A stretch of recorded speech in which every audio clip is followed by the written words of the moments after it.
Hello kids, my self Poonam Kumawat और हम लोग डिस्कशन कर रहे थे sexual reproduction in flowering plant, जिसके अंदर हमने बेसिकली क्या क्या चीज़ें स्टडी की थी। अब तक हम लोगों ने देखा था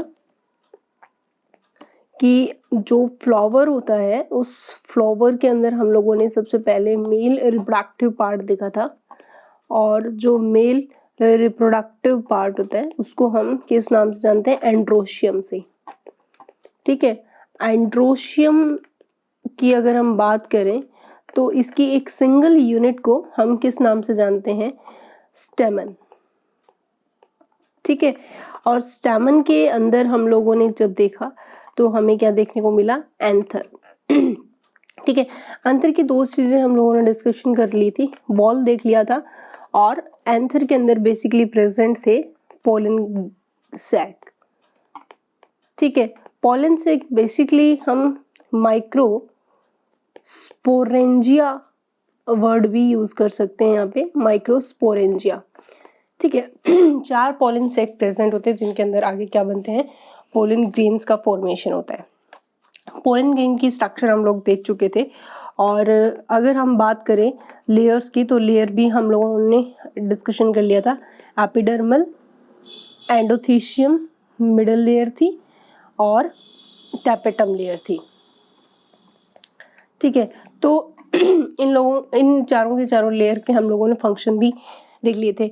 अब बात रही जो पोलन सैक है, तो पोलन सैक के अंदर स्पेसिफिक टिश्यूज प्रेजेंट होते हैं, होमोलोगस टिश्यू, जिनको हम स्पोरोजिनस टिश्यू के नाम से जानते हैं। और ये जो स्पोरोजिनस टिश्यू होते हैं इनको हम एमएमसी के नाम से भी जानते हैं। ठीक है, या फिर आप बोल सकते हो इनको P pollen mother cell, PMC. ठीक है, ये जो टिश्यूज थे वो कौन से थे? Sporogenous tissues. ठीक है, तो अगर हम इन एमएमसी की देखें तो ये आगे डिवीजन कौन सी कर रही थी? मियोसिस, और क्या बना रही थी? टेट्राड का फॉर्मेशन कर रही थी, जो एक टिपिकल एंजियोस्पर्म में हमें इस तरीके से देखने को मिल रहा था। ये क्या कहलाते हैं? माइक्रो स्पोर कहलाते हैं, जो आपस में जुड़े हुए थे। ठीक है, और माइक्रोस्पोर के ऊपर कैलेज एंजाइम आगे एक्ट करता है। कैलोज से ये क्या होते हैं? आपस में अटैच रहते हैं। कैलेज एंजाइम कौन रिलीज करता है? टैपेटम, जिससे कि चारों के चारों माइक्रोस्पोर आगे क्या हो गए थे? फ्री माइक्रोस्पोर्स हमें देखने को मिल रहे थे। ठीक है, तो ये सारी स्ट्रक्चर्स हम लोगों ने डिस्कशन कर लिया था, और ये जो फिनोमेना हमारे सामने था इसको हम किस नाम से जान रहे थे? माइक्रोस्पोरोजेनेसिस के नाम से जानते हैं। ठीक है, तो अब ये जो माइक्रोस्पोर्स होते हैं आगे किस में डेवलप होते हैं? Develop into pollen grain. तो हमारा जो मेन टॉपिक था वो किसके बारे में था?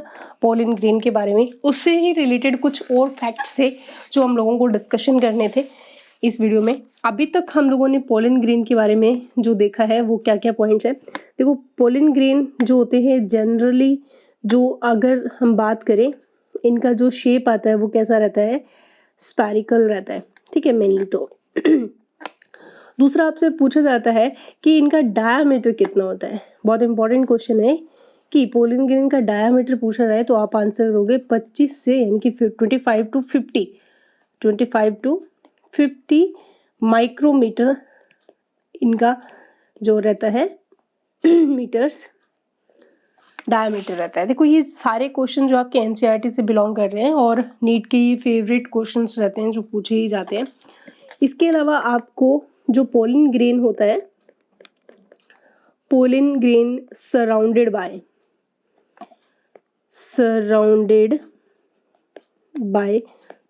2 लेयर्स। ठीक है, दैट्स अ वेरी इंपॉर्टेंट चीज कि पोलन ग्रेन बेसिकली 2 लेयर से सराउंडेड रहता है।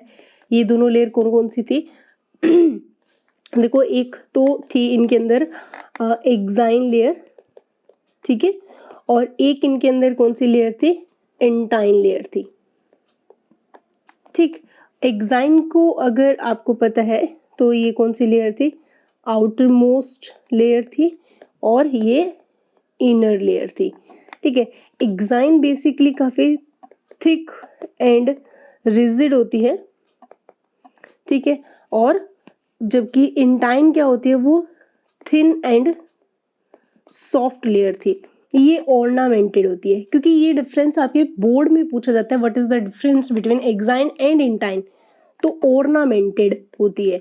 ऑर्नामेंटेड मतलब जितनी भी ब्यूटीफुल डिजाइन, जो शेप अगर आपको बेसिकली देखने को मिलते हैं, आपके एनसीईआरटी में स्टेटमेंट भी है कि जो डिफरेंट टाइप ऑफ जो शेप एंड डिजाइन जो है वो बेसिकली किससे आते हैं, एक्साइन से ही आते हैं। ठीक है, अब बात करते हैं एक्साइन जो है वो किससे बनी होती है।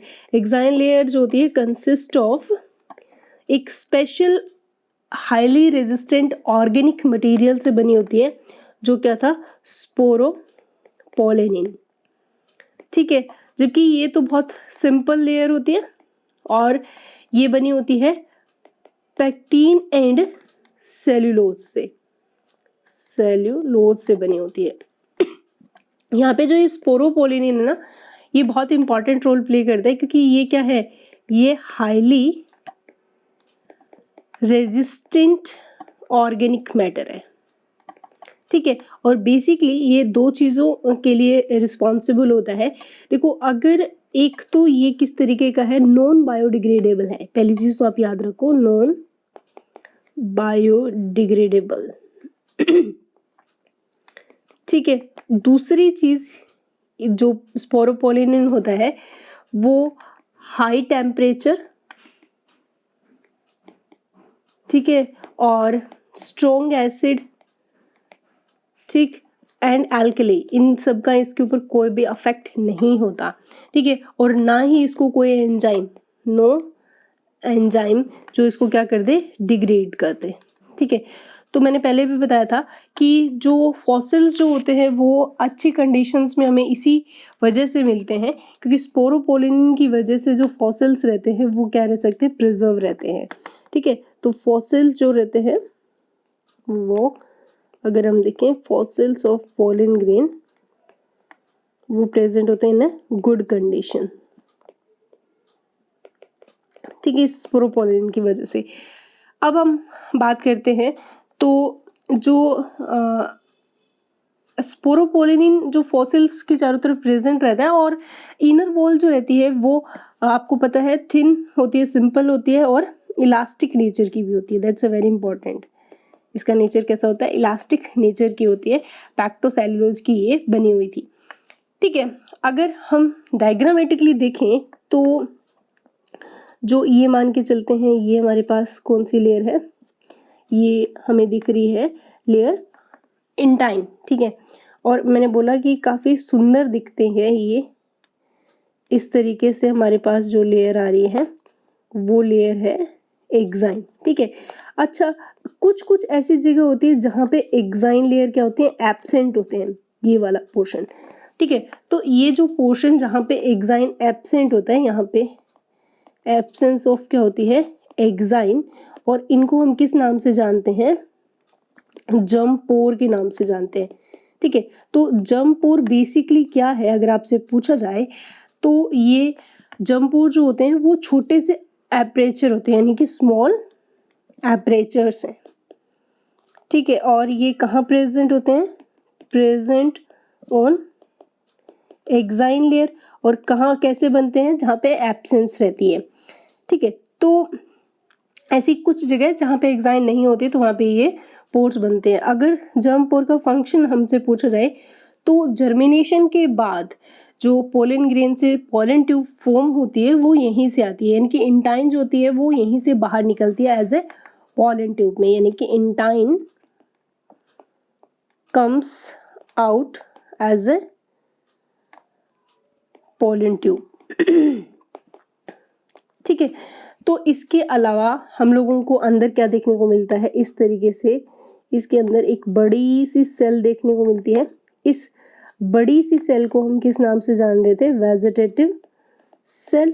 ठीक है, वेजिटेटिव सेल के अंदर एक इर्रेगुलर न्यूक्लियस प्रेजेंट होता है, इस तरीके से बड़ी सी वैक्यूल प्रेजेंट होती है, प्लस इस बड़ी सी सेल के अंदर एक छोटी सी सेल और दिखाई देती है जो कि स्पिंडल शेप की हमें दिखाई देती है।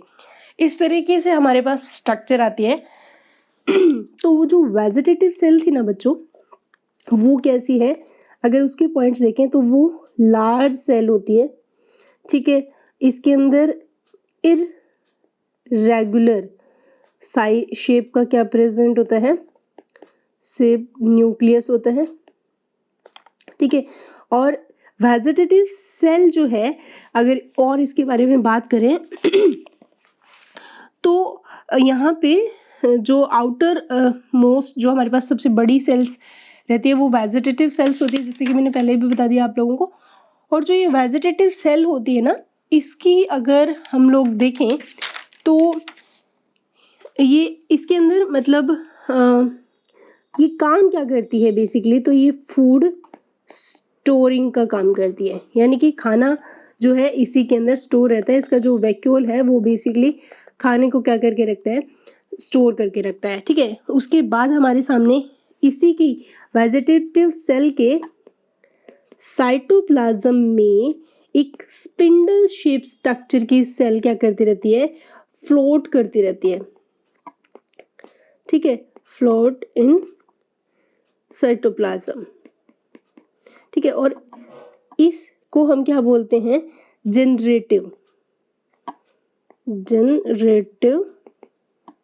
सेल बोलते हैं। और जनरेटिव सेल कहाँ फ्लोट करती है, वेजिटेटिव के साइटोप्लाज्म में। प्लस जनरेटिव सेल जो होती है ना वो स्पिंडल शेप की होती है, ठीक है। और दूसरी चीज ये कि ये जो सेल्स होती हैं ये बेसिकली आगे क्या करती हैं, ये माइटोसिस परफॉर्म करेंगी एंड माइटोसिस परफॉर्म करके क्या बनाती हैं, दो मेल गैमेट का फॉर्मेशन करती है। जबकि वेजिटेटिव सेल के बारे में देखें तो ये पोलन ट्यूब बनाती है, ठीक है। सो इस तरीके से हमारे सामने ये दोनों सेल्स की प्रेजेंस हमें देखने को मिलता है। तो यहाँ पे ये हमारे पास एक पोलन ग्रेन का क्या आता है, एक स्ट्रक्चर आता है। सो पोलन ग्रेन को इसीलिए क्या बोला जाता है, पोलन ग्रेन जो होता है रिप्रेजेंट करता है, यानी कि पोलन ग्रेन जो होते हैं वो प्रेजेंट करते हैं किसको, मेल गैमेटोफाइट को। दैट इज आपके एनसीईआरटी का एक बहुत इंपॉर्टेंट क्वेश्चन है जो पूछा गया है कि मेल गैमेटोफाइट को कौन रिप्रेजेंट करता है, तो वो एंड्रोशियम जरूर देगा आपको ऑप्शन में, जबकि मेल गैमेटोफाइट को रिप्रेजेंट करते हैं पोलन ग्रेन। क्लियर हो गया। अब देखते हैं पोलन ग्रेन से रिलेटेड और क्या क्या चीजें थी। देखो फ्लावरिंग प्लांट के अंदर हम बात कर रहे थे, तो यहाँ पे गैमेटोजेनेसिस होने के बाद हम देखते हैं गैमेटोफाइट, यानी कि मेल माइक्रो गैमेटोफाइट, या फिर मैंने अभी बोला कि प्रेजेंट करते हैं मेल गैमेटोफाइट को। तो हम देखते हैं कि यहाँ पे डेवलपमेंट कैसे होगा गैमेटोफाइट्स का, यानी कि अब हम देखते हैं development of male gametophyte. Pollen grain के अंदर गैमेटोफाइट्स कैसे बनते हैं, देखो हमें क्लियर है कि माइक्रोस्पोर जो होते हैं वो आगे किस में कन्वर्ट हो जाते हैं, पोलन ग्रेन में। और pollen grain as a consider होती है फर्स्ट सेल होती है किसकी, मेल गैमेटोफाइट की। तो हम लिख सकते हैं कि जो पोलन ग्रेन होते हैं is considered as first cell of male gametophyte, that's a very important, ठीक है। अब हमें देखना है कि जब भी अब डेहिसेंस होता है, ठीक है, तो डेहिसेंस ऑफ एंथर यानी कि बिफोर पॉलिनेशन हमें क्या देखने को मिल रहा है, डेहिसेंस का मतलब है कि डेहिसेंस जब होगा यानी कि उससे पहले क्या होता है कि जो पोलन ग्रेन्स होते हैं ना उनके अंदर दो तरह की कंडीशंस मिलती है, ठीक है। आप बोल सकते हो कि इन सीटू डेवलपमेंट हम देखते हैं कि डेहिसेंस अभी हुआ नहीं है, यानी कि पोलिनेशन नहीं हुआ है, उससे पहले क्या होता है कि दो तरह का डेवलपमेंट हमें देखने को मिलता है। और किस तरीके से डेवलपमेंट होता है मैं आपको बता रही हूँ। यहाँ पे डेवलपमेंट ऑफ मेल गैमेटोफाइट, या आप बोल सकते हो डेवलपमेंट ऑफ पोलन ग्रेन। ठीक है, तो यहाँ पे मदर प्लेस में ही होता है डेवलपमेंट, तो वो दो तरीके से हो सकता है यानी कि पोलन सैक के अंदर भी हो सकता है, जिसको हम इन सीटू डेवलपमेंट बोलते हैं। ठीक है, तो डेवलपमेंट अगर पोलन के देखें, ये मदर प्लेस के अंदर ही होता है, यानी कि पोलन सैक के अंदर ही देखने को मिलता है, और ये दो तरीके से हो सकता है। देखो दो कौन कौन से तरीके हैं। देखो एक तरीका तो है, उसको हम बोलते हैं pre pollination development. Pre pollination development, ठीक है, प्री पोलिनेशन। और एक हमें देखने को मिलता है पोस्ट पोलिनेशन डेवलपमेंट। प्री मतलब पोलिनेशन से पहले की बातें चल रही है, तो हम देखते हैं इसके अंदर क्या होता है। देखो प्री पोलिनेशन डेवलपमेंट में जो पोलिनेशन जो होता है, वो वहाँ पे हमें जो न्यूक्लियस होता है पोलन ग्रेन का, वो डिवाइड होता है, अनइक्वल माइटोटिक डिवीजन करता है। ठीक है, और उससे क्या बनता है, मतलब अगर हम देखें ये पोलन ग्रेन है, इसकी लेयर को छोड़ दो एक बारी, ये इसका न्यूक्लियस है। ठीक है, मैं उसके पोलन ग्रेन की आपको विदाउट एनवलप स्ट्रक्चर समझा रही हूँ। अब इसके अंदर अनइक्वल माइटोसिस होता है, मैंने पहले भी बताया था, और जिससे दो तरह की सेल्स बनेगी। ठीक है, एक तो कौन सी बनेगी, लार्ज सेल बनती है, और एक क्या बनती है, स्मॉल सेल बनती है, जो हम लोग अभी थोड़ी देर पहले डिस्कशन कर ही रहे थे। ठीक है, तो जिससे कि दो अनइक्वल साइज देखने को मिलता है। जो छोटी सेल बनेगी वो तो हमारी कौन सी कहलाती है, जनरेटिव। ठीक है, और जो लार्ज साइज बनती है वो हमारे लिए कौन सी रहती है, वेजिटेटिव।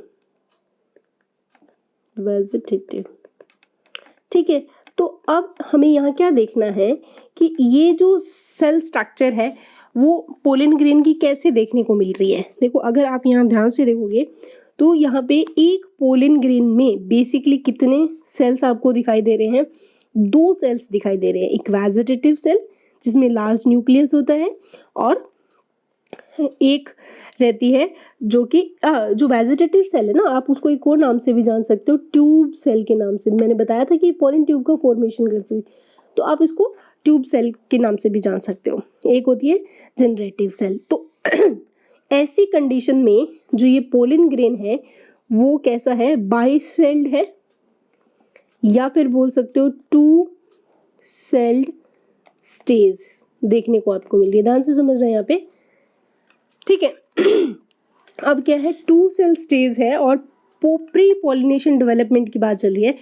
तो दो सेल स्टेज के अंदर अब आप आगे देखोगे किस तरह की फिनोमिना होती है। देखो यहाँ पे क्या होगा कि पोलिनेशन है वो या तो दो सेल स्टेज के अंदर भी हो सकता है। ठीक है, और एक आती है थ्री सेल स्टेज। वो कैसी आती है कि जो जनरेटिव सेल होती है वो स्पेंडल शेप की होती है, और वो फ्लॉट करती रहती है किसके अंदर, यानी कि जो स्मॉल से जनरेटिव सेल्स हमेशा फ्लॉट्स करती है किसके अंदर, इन द साइटोप्लाज्म। किसका cytoplasm, of the vegetative. Vegetative cell के साइटोप्लाज्म में ये तैरती रहती है। ठीक है, अब क्या होता है, यहाँ ध्यान से समझना कि ऐसी कंडीशन को तो हम बोलते हैं टू सेल स्टेज। ठीक है, जहाँ पे पॉलिनेशन अगर हम बात करें तो मैक्सिमम जो पॉलिनेशन है एंजियोस्पर्म में, यानी कि अप्रोक्स 60% पॉलिनेशन हमें टू सेल स्टेज में ही देखने को मिलता है, यानी कि 60% एंजियोस्पर्म। ठीक है, 60% एंजियोस्पर्म में जो पॉलिनेशन है, पोलन ग्रेन जो रिलीज होते हैं वो कौन सी सेल में रिलीज, कौन से स्ट्रक्चर में रिलीज होते हैं, मैं यहाँ लिख देती हूँ 60% एंजियोस्पर्म। ये क्वेश्चन रहा हुआ है नीट का, बोर्ड का भी। पोलिनेटिंग या पोलिनेशन होता है टेक्स प्लेस इन बाइसेल्ड या फिर आप बोल सकते हो टू सेल्ड स्टेज, ठीक है। लेकिन बाकी के जो 40% है उनका क्या होगा, तो रेस्टिंग जो 40% एंजियोस्पर्म्स हैं वो होते हैं 3 सेल्ड स्टेज, मतलब ट्राई सेल। मतलब क्या हुआ यहाँ पे, देखो यहाँ पे क्या रहता है इस केस के अंदर कि जो जनरेटिव सेल होती है बच्चों, ये क्या करती है, डिवाइड करती है, कौन सा, माइटोसिस। और माइटोसिस डिवीजन करने के बाद क्या फॉर्म करती है, 2 मेल गैमेट्स बनाती है। कितने, 2 मेल गैमेट्स। तो ऐसे केस के अंदर ट्राई सेल के अंदर क्या होगे, अगर हम देखें तो ट्राई सेल के अंदर एक तो हमारे सामने क्या आ गई, वेजिटेटिव सेल आ गई, और 2 हमारे सामने क्या आ गए, मेल गैमेट्स आ गए। तो जो पोलन ग्रेन की स्ट्रक्चर बनती है वो हमें, ये मान लो आउटर लेयर है और ये पोलन ग्रेन की इनर लेयर है, जिसके अंदर एक तो आपको ये वेजिटेटिव सेल देखने को मिलती है और 2 इसके अंदर हमें ये देखने को मिल रहे हैं मेल गैमेट, ठीक है। तो ये 2 तो क्या हो गए, मेल गैमेट्स, ठीक है। और एक इसमें क्या देखने को मिल रही है हमें, वेजिटेटिव सेल, राइट। तो ओवरऑल यहाँ पे 2 ये सेल और एक ये सेल, तो टोटल कितनी सेल हुई, 3 सेल, इसीलिए इसको ट्राई सेल्ड भी बोला जाता है। तो 40% जो पोलन ग्रेन है वो तो 3 सेल स्टेज में होता है। तो यहाँ पे पोलन ग्रेन का कंप्लीट डेवलपमेंट हो गया कि जो जनरेटिव सेल है वो आगे क्या कर लेती है, डिवाइड होती है, और डिवाइड करके उसने क्या बना दिया, 2 मेल गैमेट्स का फॉर्मेशन कर दिया, ठीक है।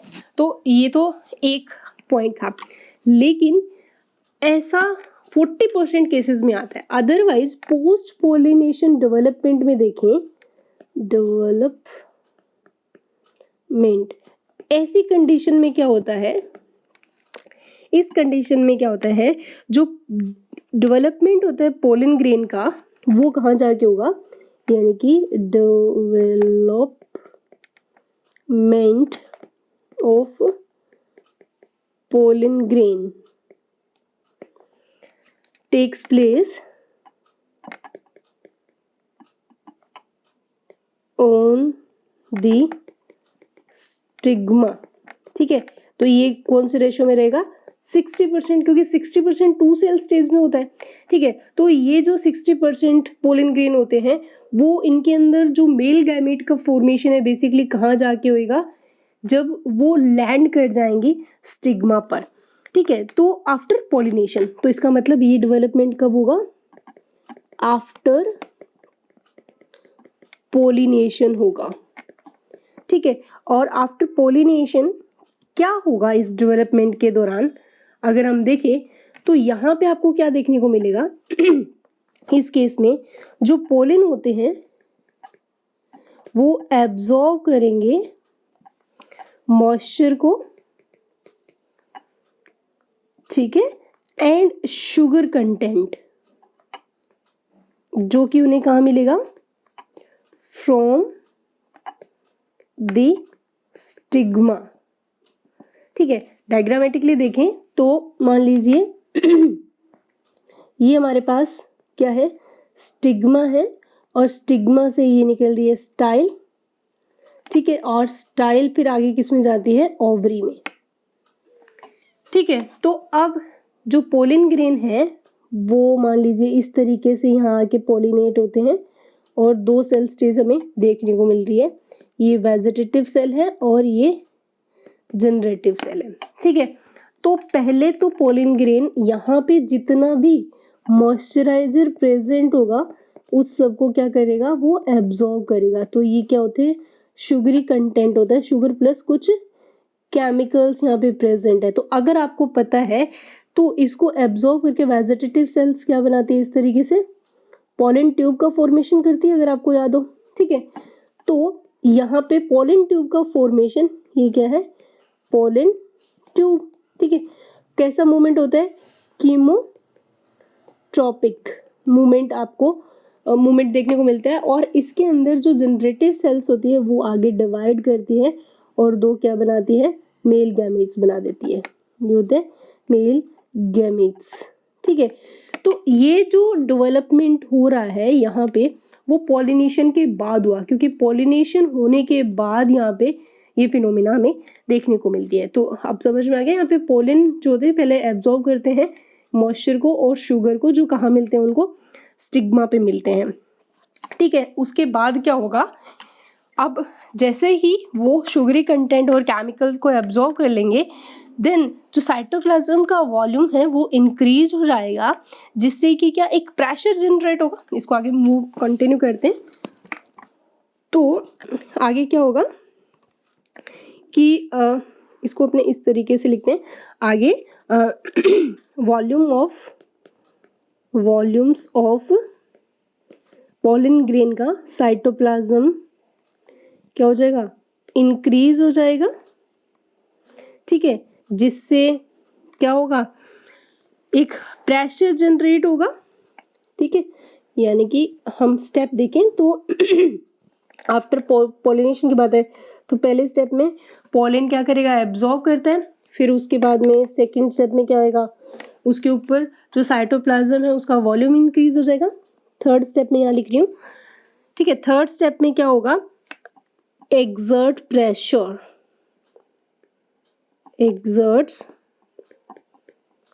pressure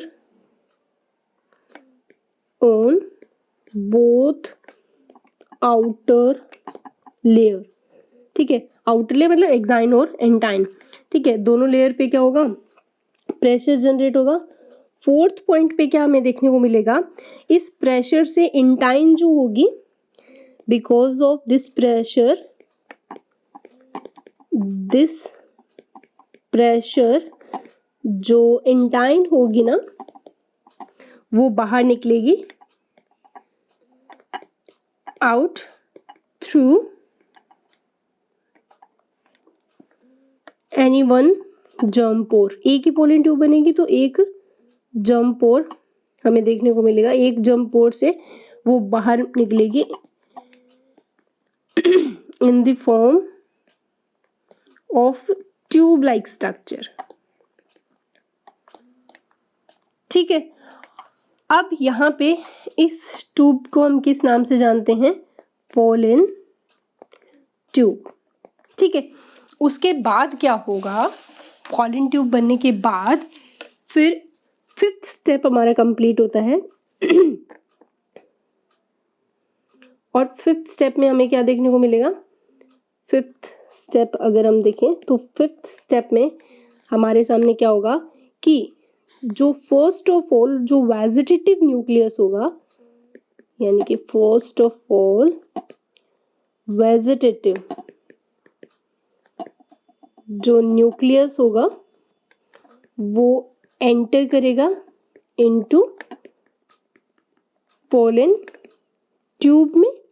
ठीक है, एंड कहाँ पे आके शिफ्ट हो जाएगा, एंड अज्यूम्स टर्मिनल पोजीशन, बिल्कुल टिप पे आ जाएगा। ठीक है, अगर हम ये माने पोलन ट्यूब है इस तरीके से, तो ये न्यूक्लियस है किसका, वेजिटेटिव सेल का, यानी कि क्या होगा, न्यूक्लियस ऑफ वेजिटेटिव सेल, और ये हमारे सामने क्या है, पोलन ट्यूब। ठीक है, तो इस तरीके से हमारे सामने क्या बन गया, एक पोलन ट्यूब। उसके बाद जो स्पिंडल शेप जर्मिनेटिव सेल है, अब यहाँ पे एंट्री होती है इस तरीके के जो स्पिंडल शेप स्ट्रक्चर में हमारी सेल प्रेजेंट थी, कौन सी, जनरेटिव सेल। ठीक है, जनरेटिव सेल जो होती है, नाउ ये हो गया six step, generative cell now enters into pollen tube. ठीक है, अंदर आने के बाद वो क्या करेगी, यहाँ पे फिर वो डिवीजन करती है बच्चों, कौन सा, माइटोसिस डिवीजन करेगी एंड दो छोटे छोटे हैप्लॉइड क्या बना देगी। ऑल्दो सारी चीजें हैप्लॉइड चल रही थी, माइटोटिक डिवीजन होते हैं, तो फिर वो क्या डिवीजन करेगी एंड परफॉर्म माइटोटिक डिवीजन। और 7th स्टेप में हमें क्या देखने को मिलेंगे, माइटोटिक डिवीजन के बाद में दो नॉन मोटाइल क्या मिल रहे हैं, मेल गैमेट्स मिल रहे हैं। दो क्या मिल रहे हैं, दो मेल गैमेट्स बन रहे हैं। ठीक है, तो अब जो मेल गैमेटोफाइट है वो कितनी सेल स्टेज का हो गया, 3 सेल स्टेज का, क्योंकि एक तो वेजिटेटिव सेल वाली पड़ी है और दो ये। तो ये जो सारा का सारा डेवलपमेंट है इतना, ये हमें कहाँ देखने को मिल रहा है, ये पोस्ट पोलिनेशन देखने को मिल रहा है, जो मैंने आपको बताया। तो इस तरीके से पॉलन ट्यूब बनती है एंड देन ये न्यूक्लियस हो गया यहाँ पे, और इस तरीके से दो मेल गैमेट्स बनते हैं। तो ये कौन सी सेल होगी, 3 सेल स्टेज होगी। ठीक है, ये तो सिर्फ और सिर्फ जो 60% जो पोलन जो 2 सेल में पॉलिनेट होते हैं वही आके परफॉर्म करते हैं, जबकि 3 सेल स्टेज वाले होते हैं तो ये ऑलरेडी जब पॉलिनेशन करते हैं तो खुद पहले से ही कौन सी स्टेज में प्रेजेंट होते हैं, 3 सेल स्टेज में प्रेजेंट होते हैं। तो 3 सेल स्टेज जो होती है वो हमेशा रिप्रेजेंट करती है male gametophyte of angiosperm. That is a very important question. ठीक है, तो यहाँ पे मैं लिख देती हूँ कि जो 3 सेल्ड स्टेज होती है वो रिप्रेजेंट करती है किसको, represents the mature male gametophytes of angiosperm. Specific बात चल रही है कैप्सुला की।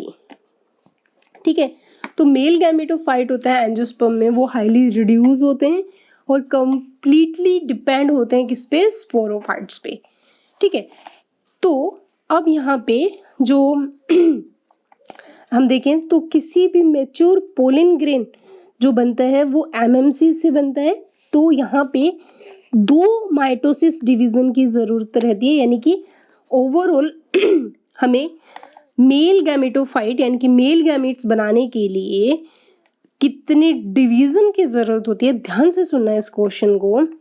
तो आप क्या लिखोगे कि एक तो एमएमसी थी या पोलन मदर सेल। देखो पहला डिवीजन तो वो करती है, कौन सा, मियोसिस करती है। ठीक है, और मियोसिस करके वो क्या बना देती है, माइक्रो स्पोर बना दिया। ठीक है, माइक्रोस्पोर फिर आगे किस में कन्वर्ट हो गए, पोलन ग्रेन में कन्वर्ट हो गए, और पोलन ग्रेन आगे कौन सा, सेकंड डिवीजन करते हैं, और वो कौन से होते हैं, माइटोसिस। ठीक है, 2 डिवीजन हो गए। अब इसके बाद क्या बनता है, फॉर्मेशन होता है किसका, मेल गैमेट्स का। तो अगर आपसे पूछा जाए कि एक मतलब मैच्योर पोलन ग्रेन यानी कि फ्रॉम माइक्रोस्पोर मदर सेल से लेके मेल गैमेटोफाइट बनाने तक हमें कितने डिवीजन की जरूरत रहती है, तो हमारे पास जो डिवीजन रहते हैं 2 डिवीजन रहेंगे, एक तो मियोसिस रहते हैं और 2 कौन से रहते हैं, माइटोसिस डिवीजन रहते हैं। तो टोटल कितने डिवीजन हो गए हमारे पास, 3 डिवीजन हो गए। 2 डिवीजन अगर आपको याद हो, पोलन ग्रेन के अंदर एक लार्ज और एक स्मॉल सेल बनी थी, वहां पे भी तो कौन सा डिवीजन हुआ था, माइटोसिस हुआ था, और एक स्मॉल सेल आगे डिवीजन करती है जिससे 2 स्पोर बनते हैं। तो ये 2 डिवीजन हो गए, एक तो ये अनइक्वल डिवीजन हुआ और एक ये इक्वल डिवीजन हुआ। एक डिवीजन ये हो गया और एक डिवीजन ये हो गया, तो कितने माइटोसिस हुए, 2 माइटोसिस हुए। तो इन शॉर्ट आप बोल सकते हो कि फॉर द फॉर्मेशन ऑफ,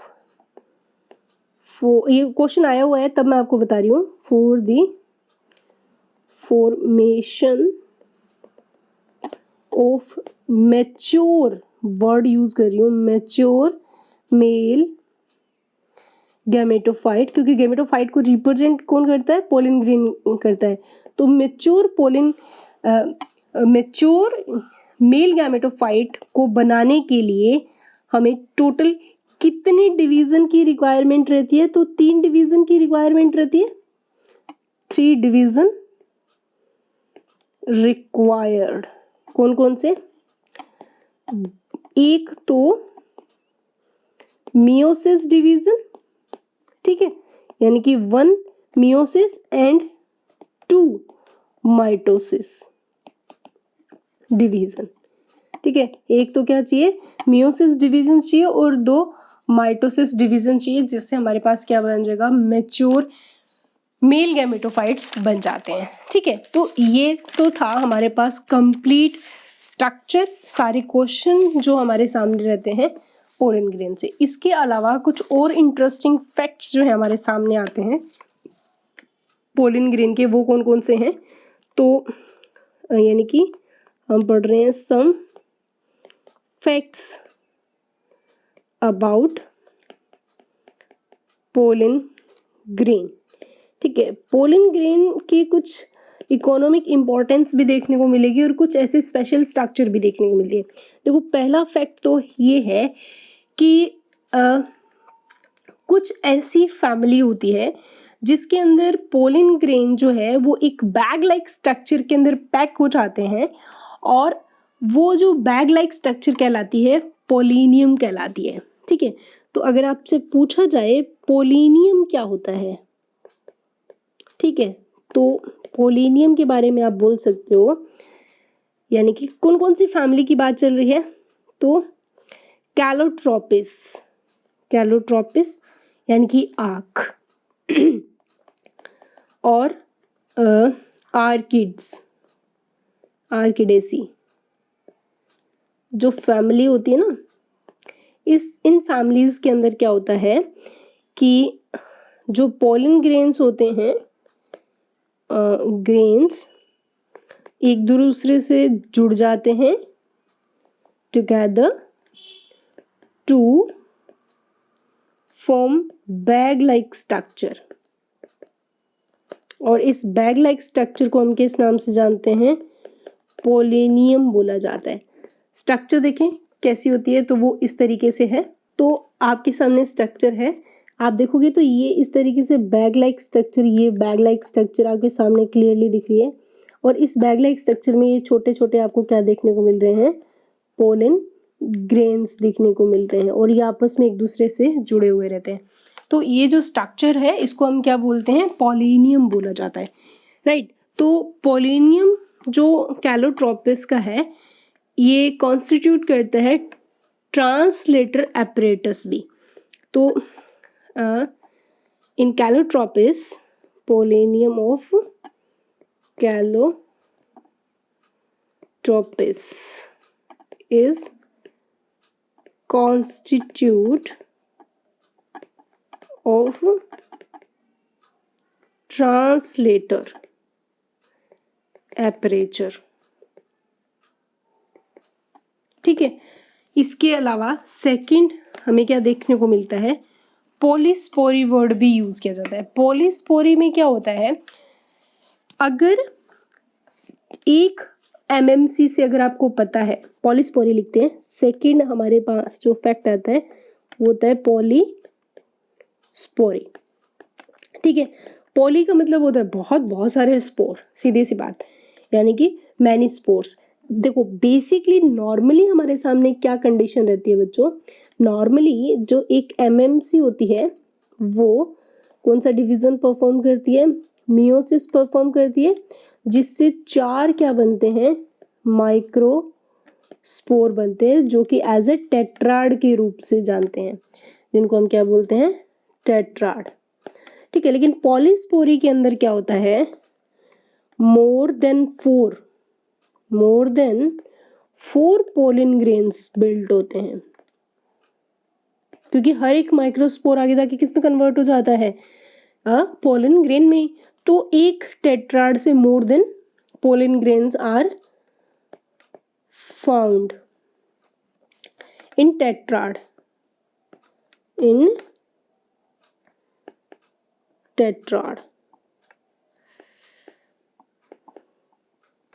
ठीक है, तो इसको हम क्या बोलते हैं, पॉलीस्पोरी बोला जाता है। एग्जाम्पल यहाँ पे बहुत इंपॉर्टेंट है, तो कस्कुटा एग्जाम्पल, सबसे इंपॉर्टेंट एग्जाम्पल है कस्कुटा।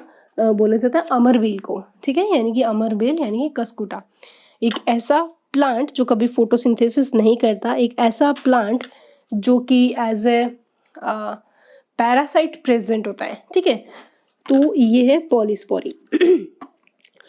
उसके बाद थर्ड जो फैक्ट आता है वो होता है एग्रो एलर्जन, जो कि बहुत इंपॉर्टेंट है। और इन आप में से कुछ लोगों ने इस चीज को सुना हुआ होगा कि हम कोई पर्टिकुलर फूल या फ्लावर की प्रेजेंस उनमें एलर्जी कोज करती है, स्नीजिंग आना या ब्रीथिंग डिफिकल्टी या आंखों में पानी आना, ठीक है, तो ये जो फिनोमिना रहता है वो एक एलर्जी का रहता है। तो कुछ पोलन ग्रेन्स होते हैं जो कि कोज करते हैं एलर्जी, ठीक है, तो pollen grains of some plant, सबके नहीं होते, लेकिन कुछ प्लांट्स ऐसे होते हैं जिनकी पोलन ग्रेन जो होते हैं वो क्या करते हैं, एयर में प्रेजेंट होते हैं एंड कोज करते हैं एलर्जी, ठीक है।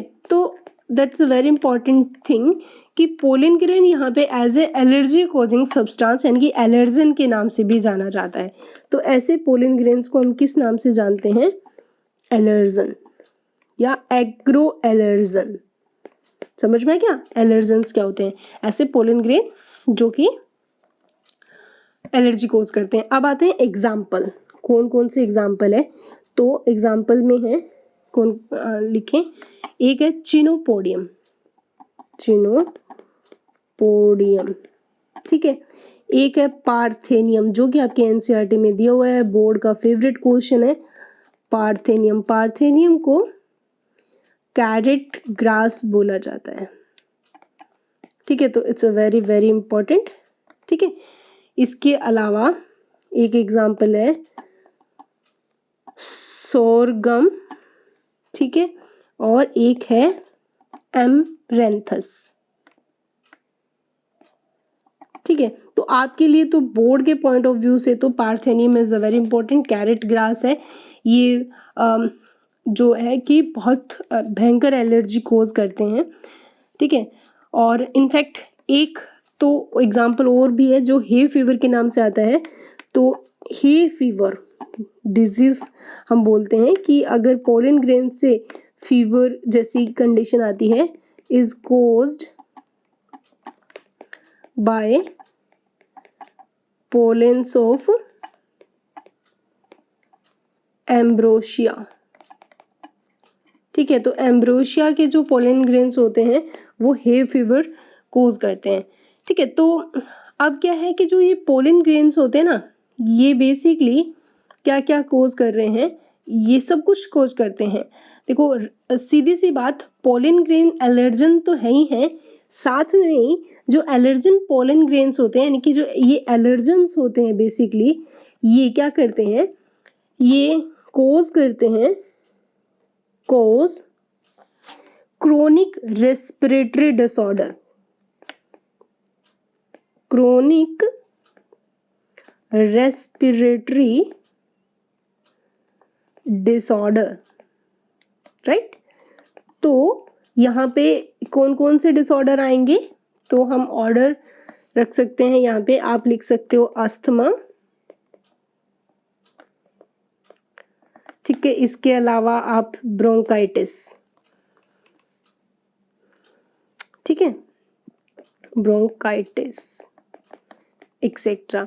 तो ये जो डिजीज है वो किसके थ्रू, या हे फीवर भी रहता है एक एलर्जी की वजह से होता है यानी कि पोलन ग्रेन की वजह से होता है। अब बात आती है पार्थेनियम की, जो मैंने पहले भी बताया था बहुत इंपॉर्टेंट है।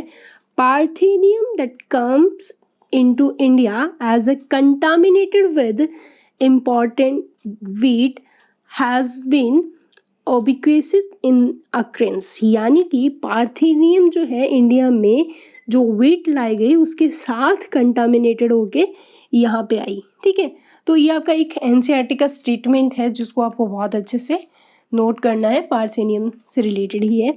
ये पार्थेनियम जो होती है इंडिया के अंदर कंटामिनेटेड फॉर्म में आई है इम्पॉर्टेंट वीट के साथ। ठीक है, तो अब यहाँ पे क्या करते हैं, ये बहुत मतलब एज ए एलर्जन एलिमेंट के फॉर्म में आ रही है। ये तो थे, इसका एक आप बोल सकते हो कि एग्रो जो एलर्जन है वो जो पोलिन ग्रेन है उनका हार्मफुल अफेक्ट है। ठीक है, तो पोलिन ग्रेन बुरे होने के साथ साथ इनके कुछ यूजफुल अफेक्ट भी हमें देखने को मिलते हैं। तो यूजफुल अफेक्ट में हम आते हैं कि पोलिन ग्रेन जो होते हैं उनसे कुछ ऐसे प्रोडक्ट्स भी बनते हैं जो काफ़ी यूजफुल होते हैं, जो कि क्या कहलाते हैं, pollen tablets.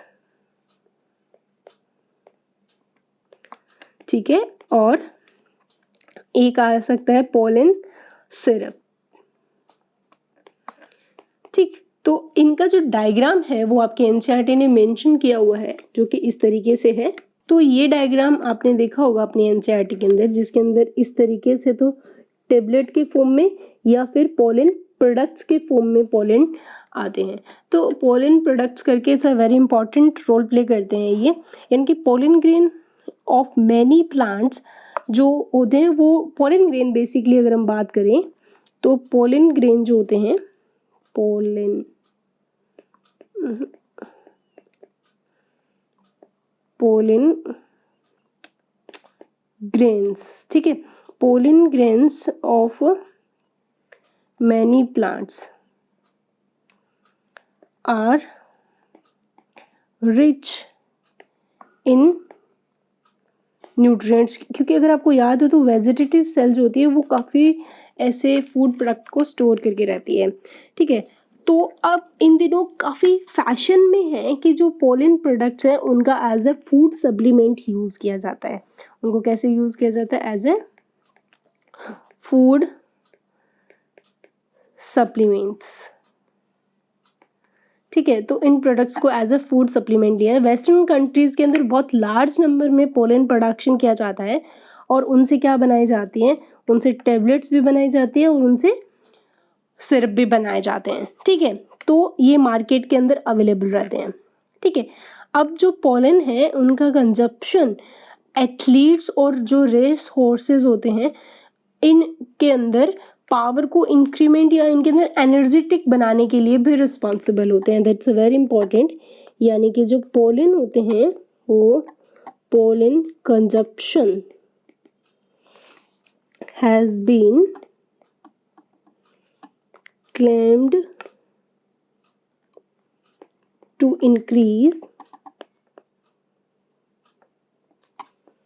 the performance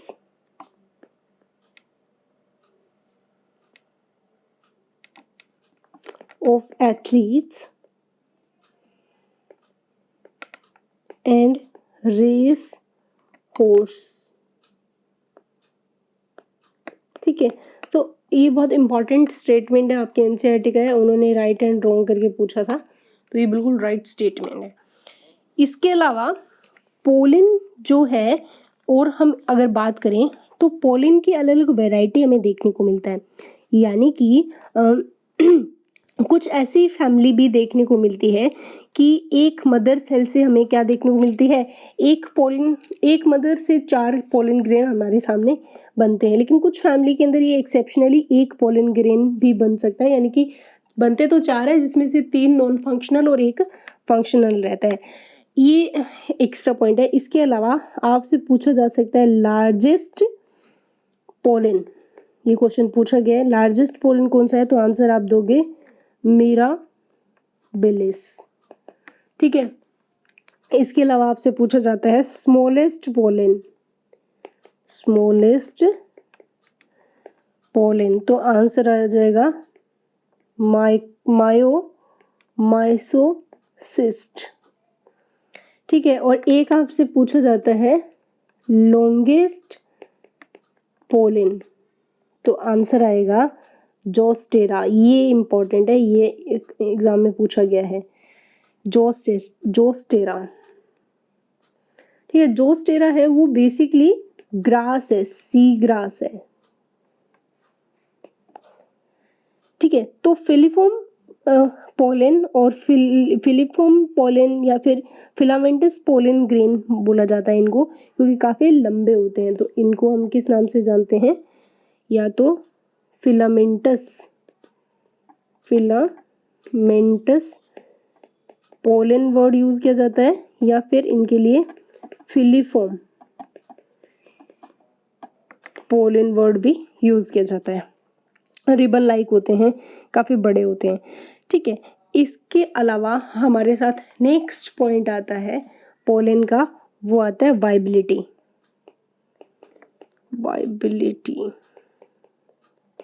of pollen, जो बोर्ड का सबसे फेवरेट क्वेश्चन होता है वाइबिलिटी, और नीट में भी काफी बार क्वेश्चन आया है। देखो वाइबिलिटी का मतलब समझते हैं पहले। तो क्या है कि एंथर से, यानी कि एंथर से पोलन निकला, पोलन ग्रेन, और कहाँ जाके लैंड करता है? स्टिग्मा पे, ठीक है। और यहाँ जाके पोलन क्या होता है? जर्मिनेट होता है, ठीक है। तो एंथर से जर्मिनेशन तक का जो पीरियड होता है, ठीक है, ये बड़ा ही स्पेसिफिक पीरियड होता है, जो कि अलग अलग होता है हर एक पोलन ग्रेन में। तो ये जो पीरियड होता है ये उसकी बेसिकली, या फिर बोल सकते हो पूरा, मतलब पोलन ग्रेन का जो लाइफ होता है, ऐसे समझ सकते हो। ये जो लाइफ ही उसका क्या कहलाता है? वाइबिलिटी कहलाता है। यानी कि एंथर से जब पोलन बाहर निकलता है तो उसको क्या चाहिए होता है? स्टिग्मा चाहिए होती है। अब ऐसा तो है नहीं कि एंथर से जस्ट निकलते ही उसे स्टिग्मा मिल जाए, ठीक है।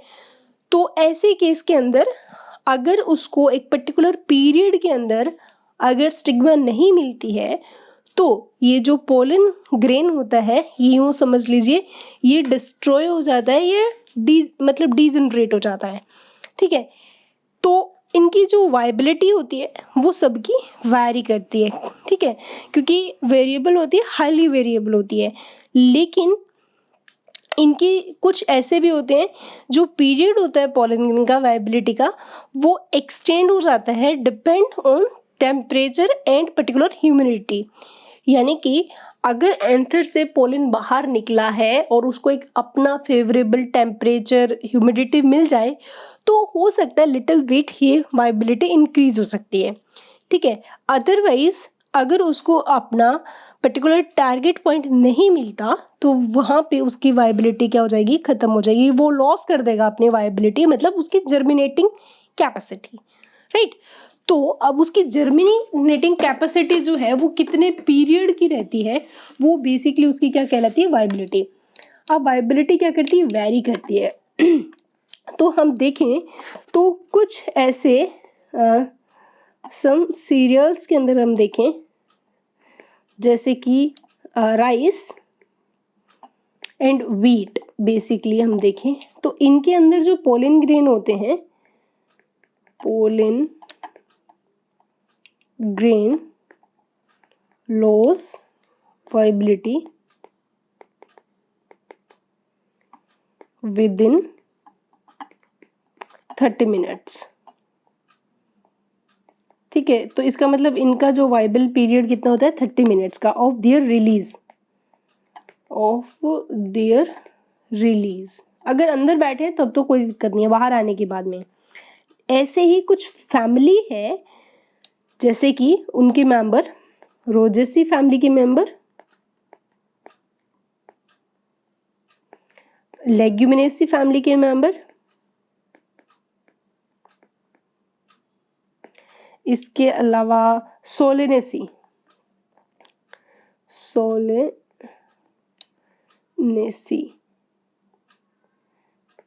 तो इनके अंदर वाइबिलिटी जो मेंटेन रहती है, मेंटेन वाइबिलिटी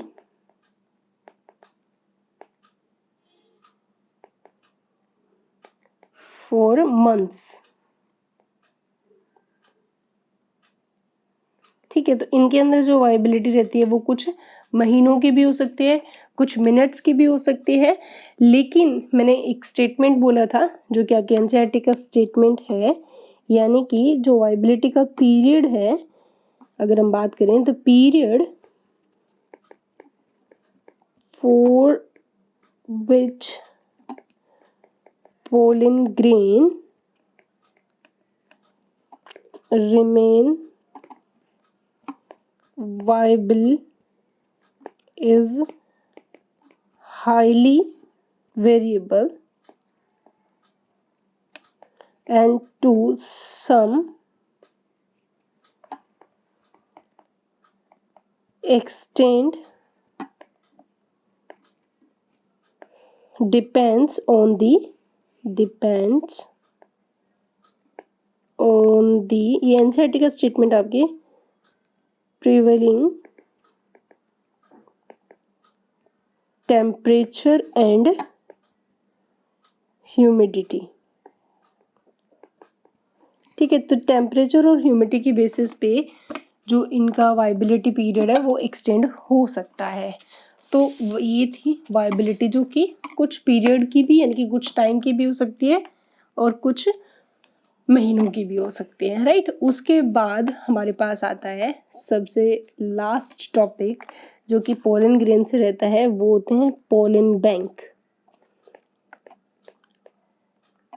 ठीक है, अब ये पोलन बैंक्स क्या होते हैं इनके बारे में अगर हम देखें जो कि बहुत इम्पोर्टेंट है। देखो, कुछ ऐसे प्लांट्स जो कि किसी भी वजह से हम एक्सटिंक्ट हो रहे हैं या फिर वो हमें इजीली अवेलेबल नहीं है, तो हम क्या करते हैं, जैसे कि अगर आपने आर्टिफिशियली इंसेमिनेशन से स्पर्म को स्टोर करना या उनको डोनेट करना, स्पर्म डोनर्स, अगर एनिमल की रिस्पेक्ट में देखें तो ये चीज़ सुनी होगी। तो क्या किया जाता है, आर्टिफिशियल तरीके से इंसेमिनेट किया जाता है, स्पर्म्स को लिया जाता है और उनको स्टोर किया जाता है एक पर्टिकुलर इन्वायरमेंटल कंडीशन के अंदर जो कि आर्टिफिशियली बनी होती है। ठीक है, जैसे कि उसी पर्टिकुलर कंडीशन के अंदर हम जो ऐसे प्लांट जो कि इजिली अवेलेबल नहीं है या फिर एक्सटिंक्ट हो रहे हैं, हम चाहते हैं कि उनका जो जेनेटिक मटेरियल है वो हम संभाल के रखें, तो हम क्या करेंगे, उनके जो पोलन ग्रेन है उनको स्टोर करेंगे। तो अब इन पोलन ग्रेन्स को स्टोर करना पॉसिबल है। ठीक है, और उन पोलन ग्रेन को स्टोर करना एक इम्पॉर्टेंट टास्क है। पहली चीज़ तो ये क्वेश्चन ये आता है कि क्या ये पॉसिबल है, तो इट इज़ अ पॉसिबल। ठीक है, टू स्टोर पोलन, ठीक है, of large number of species for years, of a large number of species for years in liquid condition क्या होगी, लिक्विड नाइट्रोजन, और जिसका टेम्परेचर कितना होगा, -196 डिग्री सेल्सियस। तो ये वो एक स्पेसिफिक कंडीशन है, ठीक है, जिसके ऊपर हम पोलन ग्रेन्स को क्या कर सकते हैं, स्टोर कर सकते हैं। ठीक है, तो अगर आपसे पूछा जाए कि कौन सी कंडीशन होती है, तो इस कंडीशन को हम किस नाम से जानते हैं, क्रायो प्रिजर्वेशन के नाम से जाना जाता है। इस कंडीशन को क्रायो प्रिजर्वेशन के नाम से जाना जाता है। ठीक, तो यहाँ पे आपको एक चीज़ याद करनी पड़ेगी। तो ऐसे जो स्टोरिंग हाउस होते हैं जहाँ पे पोलन ग्रेन को स्टोर किए जाते हैं, उनको हम किस किस नाम से जानते हैं, उनको आप पोलन बैंक भी बोल सकते हो। ठीक है, इसके अलावा आप उनको किस नाम से जान सकते हो, पोलन बैंक के अलावा आप इनको सिमिलरली सीड बैंक भी होते हैं। ठीक है, और कुछ जो ऐसे जो स्टोर्ड पोलन ग्रेन है, इनका यूज़ किया जाता है एज ए पोलन बैंक में या फिर सीड बैंक में या फिर इन क्रॉप ब्रीडिंग प्रोग्रामिंग में। ब्रीडिंग यानी कि जो स्टोर्ड पोलन ग्रेन का यूज़ अगर पूछा जाए तो कहाँ किया जाता है? पोलन बैंक बनाने में, सीड बैंक में, और जो क्रॉप ब्रीडिंग प्रोग्रामर्स होते हैं, ग्रामर्स,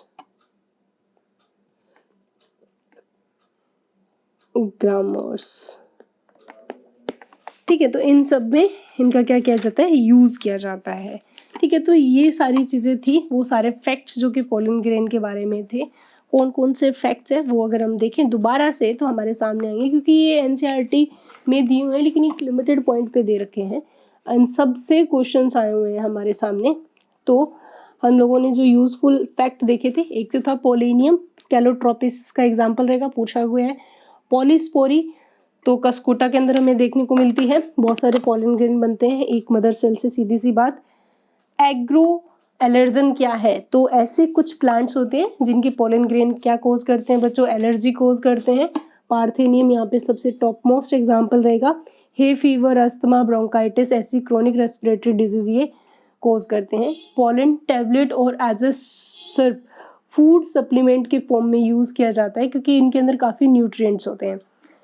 इसके अलावा ये एथलीट्स और जो रेसिंग हॉर्स होते हैं उनके अंदर इंक्रीज करते हैं उनकी परफॉर्मेंस को। ठीक है, फिर आपसे एक कॉमन क्वेश्चंस होते हैं कि largest, smallest, longest pollen grain कौन सा है? इसमें जोस्टेरा पे क्वेश्चन आया हुआ है, क्योंकि वो फिलामेंटस या रिबन शेप का पोलन ग्रेन होता है। वायबिलिटी पूछा जाता है कि वायबिलिटी पीरियड कितना होता है, तो 30 मिनट्स भी हो सकता है और 1 मंथ तक भी वायबिलिटी पीरियड हमें देखने को मिलता है। पोलन बैंक की अगर कंडीशन पूछी जाए कि पोलन बैंक किस काम में आता है, तो आप बता सकते हो कि पोलन बैंक जो होते हैं बेसिकली वो किस काम में आते हैं? वो एक पर्टिकुलर कोई भी प्रोग्रामिंग या क्रॉप फील्ड में, क्रॉप ब्रीडिंग जो प्रोग्राम्स होते हैं उनमें यूज किया जाता है, और एक पर्टिकुलर कंडीशन में पोलन ग्रेन्स को क्या किया जाता है? स्टोर किया जाता है। और वो कंडीशन अगर आपसे पूछी जाए तो कौन सी रहेगी? वो कंडीशन होती है बेसिकली लिक्विड नाइट्रोजन। और टेम्परेचर पूछा जाए तो कितना आएगा? तो आप टेम्परेचर बता सकते हो कि -196 डिग्री सेल्सियस टेम्परेचर पे क्या किया जाता है? स्टोर किया जाता है।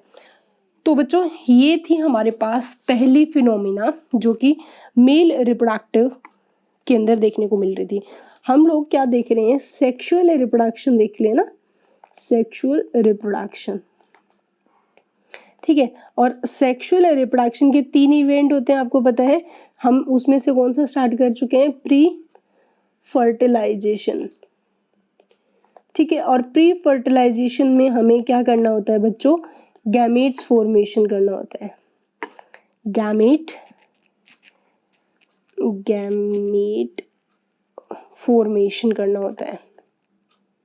ठीक है, और जो गैमेट फॉर्मेशन की फिनोमिना हमने देखी, स्पेसिफिक अगर पोलन ग्रेन में बात करें तो वो इन सीटू भी हो सकता है, एक्स सीटू भी हो सकता है। इन सीटू का मतलब होता है वो मदर जहाँ पे बना है वहाँ पे भी 3 सेल स्टेज बना सकता है, या फिर स्टिग्मा पे जाके भी 3 सेल स्टेज बना सकता है।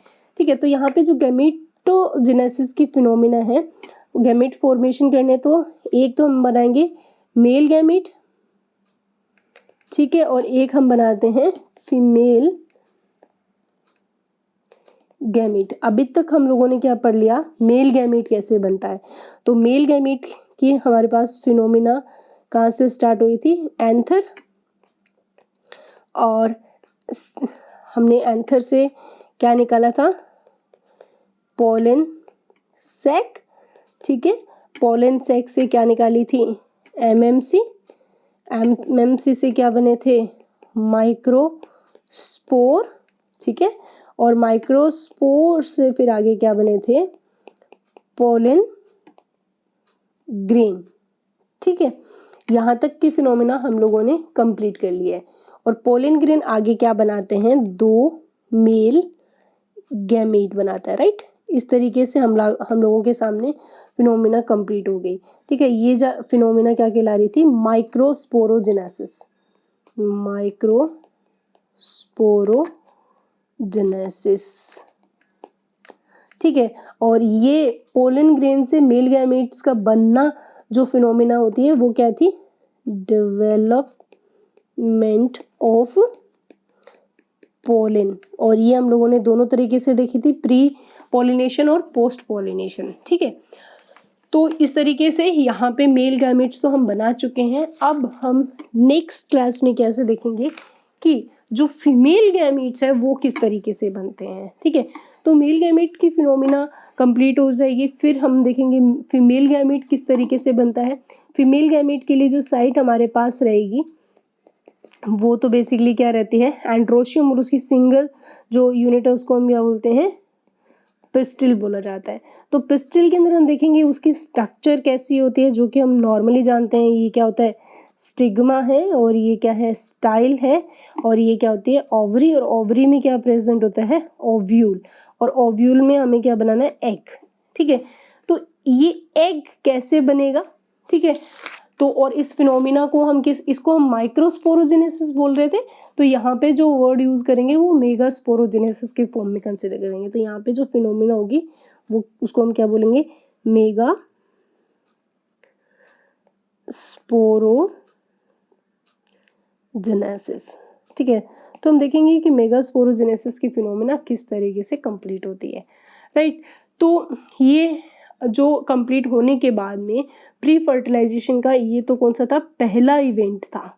अभी तो हम लोगों ने क्या किया है, सिर्फ गैमीट बनाने सीखे हैं कि गैमीट किस तरीके से बनते हैं। ठीक है, तो गैमीट बनाने के लिए हमें क्या क्या चाहिए होता है, एक तो स्टेमन चाहिए है, ठीक है, और एक हमें चाहिए क्या होता है, पिस्टल चाहिए होता है। स्टेमन से हमें क्या बन जाएंगे, मेल गैमीट, और पिस्टल से हमारे सामने क्या आता है, फीमेल गैमीट का फॉर्मेशन होता है, राइट। तो अब अगर हम देखें प्री फर्टिलाइजेशन का जो सेकेंड इवेंट होता है वो कौन सा है, वो होगा ट्रांसफर ऑफ पोलन ग्रेन। ठीक है, और पोलन ग्रेन का ट्रांसफर विद इन फ्लावर भी हो सकता है और अदर फ्लावर में भी हो सकता है, उसको हम क्या बोलते हैं, पॉलिनेशन। ठीक है, तो जो प्री फर्टिलाइजेशन इवेंट है उसके अंदर हम पहले तो मेल गैमीट फीमेल गैमीट बनाएंगे, एंड देन हम देखेंगे कि जो मेल गैमीट्स होते हैं वो किस तरीके से ट्रांसफर होते हैं एक जगह से दूसरी जगह पे, यानी कि self pollination and cross pollination जैसे फिनोमिना हमें यहाँ पे यूजुअली देखने को मिलती है। ठीक है, अब आप सब लोग जो भी आपको लेक्चर में बताया जा रहा है, जो भी सीक्वेंस आपको समझाई जा रही है, वो एज इट इज़ आपको लर्न करनी बहुत बहुत बहुत ज़रूरी है बच्चों। क्योंकि अगर आपने अच्छे से नहीं इसको क्लियर किया तो ये चैप्टर एज इट इज़ सबसे ज़्यादा स्कोरिंग है, बोर्ड पॉइंट ऑफ व्यू भी और नीट पॉइंट ऑफ व्यू भी, दोनों के व्यू से ये इम्पॉर्टेंट है। तो आपको लेक्चर को सुनना है, समझना है, प्लस आपको एनसीईआरटी के बेस पे इनके नोट्स रेडी करने हैं, ताकि आप लोग क्या कर सको कि ये जैसे जैसे ये फिनोमिना आपकी कंप्लीट होती जाएगी नोट्स बनाने की, तो आपके पास अपनी लैंग्वेज में बनाए हुए मिक्सचर होगा वीडियो लेक्चर्स का प्लस एनसीईआरटी का। ना करने के बहाने, पढ़ने का नहीं मन कर रहा या नींद आ रही है या सो बहाने हम बना सकते हैं ना पढ़ने की, लेकिन पढ़ना है, अपनी एक आइडेंटिटी बनाना है, एक पैशन दिखाना है कि भाई मुझे तो मेरी एक आइडेंटिटी एज अ डॉक्टर चाहिए ही चाहिए, तो फिर आपके सामने कोई भी एक्सक्यूज खड़ा नहीं हो सकता। सो आप प्लीज़ पढ़ते रहिए, एक एक स्टेटमेंट एनसीईआरटी का तो आपको क्लियर होना बहुत ज़रूरी है।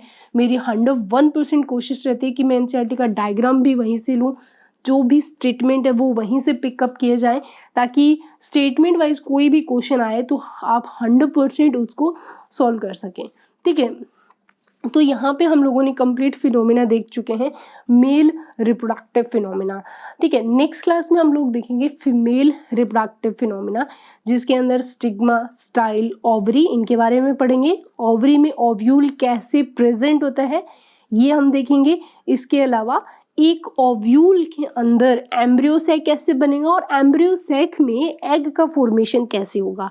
सो यहाँ पे egg as a female reproductive system की तरह काम करती है। ठीक है, तो यहाँ पे ये सारे के सारे पॉइंट्स जो हैं वो आपके लिए बहुत ज़्यादा इंपॉर्टेंट है, जिनको आपको पढ़ना भी बहुत ज़रूरी है। तो यहाँ पे अगर आपसे पूछा जाए कि इनसे रिलेटेड जो क्वेश्चंस हैं वो आपसे पूछे जाते हैं, वो कहाँ कहाँ से हमारे सामने रहते हैं, तो अगर हम एक सीक्वेंस देखें तो हम लोगों ने बेसिकली मेल रिप्रोडक्टिव सिस्टम हम देखें, मेल रिप्रोडक्टिव सिस्टम, या फिर आप रोल वर्ड भी यूज कर सकते हो, तो वो हमारे सामने क्या रहता है, एंड्रोशियम, जो कल से हम गाइनोशियम पे काम करेंगे, ठीक है। और इस एंड्रोशियम के अंदर हम लोग बेसिकली किसको उठाते हैं, स्टेमन को उठाते हैं। और फिर हम लोगों ने क्या देखी, स्टेमन की स्ट्रक्चर देखी, और हमारे जो मेन पॉइंट्स थी मैं वो बता रही हूँ ताकि आपको अपने नोट्स बनाने में हेल्प मिल जाए। हम लोगों ने टिपिकल एंथर की स्ट्रक्चर देखी, ठीक है। तो हम लोगों ने क्या देखा, स्ट्रक्चर देखी, किसकी, स्ट्रक्चर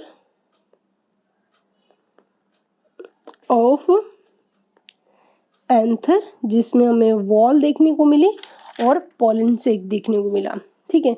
उसके बाद में हम लोगों ने क्या किया, डेवलपमेंट किया ऑफ एंथर का, ठीक है। इसके बाद हमने कौन सी फिनोमिना देखी, माइक्रोस्पोरोजेनेसिस, ठीक है। माइक्रोस्पोरोजेनेसिस कंप्लीट हुआ, देन हमारे सामने क्या आया, structure of pollen grain, structure of pollen grain, ठीक है। और उसके बाद हम लोगों ने क्या देखा, डेहिसेंस देखा, डेहिसेंस ऑफ एंथर, कि एंथर से जो पोलन ग्रेन है वो कैसे निकलते हैं। और हमने इसके अलावा क्या देखा, जो डेवलपमेंट ऑफ मेल गैमेटोफाइट, और लास्ट पॉइंट जो हमारा था क्या था, वो था डेवलपमेंट ऑफ मेल गैमेटो। मैं आपको ये इसलिए बता रही हूँ गैमेटोफाइट क्योंकि ये बोर्ड में एज इट इज क्वेश्चन आते हैं, एज इट इज क्वेश्चन मिलेंगे आपको। और जो डेवलपमेंट हो रहा था मेल गैमेटोफाइट का, अगर आपको पता है, ये दो तरीके से हो रहा था, प्री पोलिनेशन और पोस्ट पोलिनेशन, ठीक है। तो प्री पोलिनेशन के अंदर तो 3 सेल स्टेज पहले ही बन जाती है, और पोस्ट पोलिनेशन के अंदर स्टिग्मा पे जाके बनती है, ठीक है। इसके अलावा हम लोगों ने कुछ अदर फैक्ट्स भी देखे थे अबाउट पोलन ग्रेन, यानी कि ये इतने मेन पॉइंट्स थे ही, इसके अलावा some other facts about pollen grain, ये भी हम लोगों ने डिस्कशन किए थे, जिसके अंदर हम लोगों ने पोलन ग्रेन से होने वाले एलर्जी के बारे में बात की थी, पोलेनियम के बारे में बात, पोलिस्पेरी के देखी थी, टेबलेट और सिरप देखी थी, और पोलन बैंक। तो इस तरीके के कुछ और पॉइंट्स भी थे जो हमारे लिए बहुत इंपॉर्टेंट रहते हैं, ठीक है। तो ये सारे के सारे पॉइंट्स जो हैं वो एज इट इज क्वेश्चन बन के आएंगे कि स्ट्रक्चर बताओ एंथर की, ठीक है।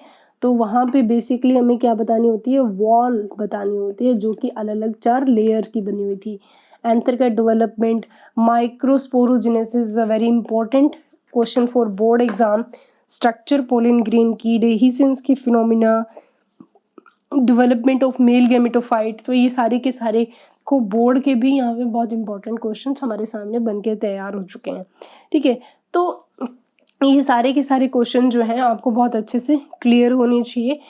अभी तक सारा फिनोमिना इस पूरे चैप्टर के, अभी हम प्री फर्टिलाइजेशन इवेंट में मेल गैमीट बना के बैठे हैं, अभी फीमेल गैमीट जो है वो हम नेक्स्ट क्लास के अंदर बनाएंगे, क्योंकि नेक्स्ट क्लास में पहले तो हम सेम यही चीज़ें करेंगे, स्ट्रक्चर देखेंगे किसके, पिस्टल की, देन हम फिर ओवरी के अंदर ओव्यूल की स्ट्रक्चर देखेंगे, ओव्यूल के अंदर फिर देखेंगे एम्ब्रियो सैक का फॉर्मेशन कैसे हो रहा है, देन एग कैसे बनेगा।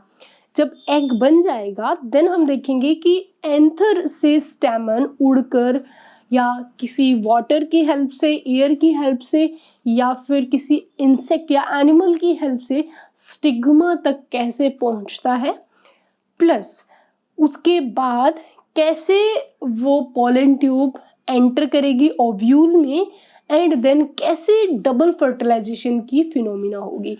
तो जस्ट एक स्टोरी की तरह चल रहा है कि हम लोग इमेजिनेशन करें तो हम कहाँ कहाँ क्या क्या कर चुके हैं।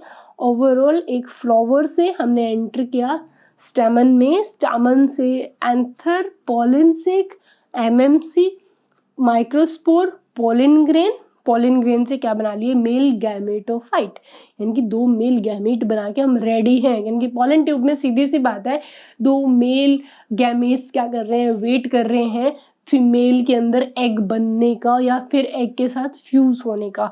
लेकिन वो एग बना कैसे, that is a very important task, वो हम देखेंगे नेक्स्ट क्लास में। तब तक के लिए stay happy, keep studying, thank you.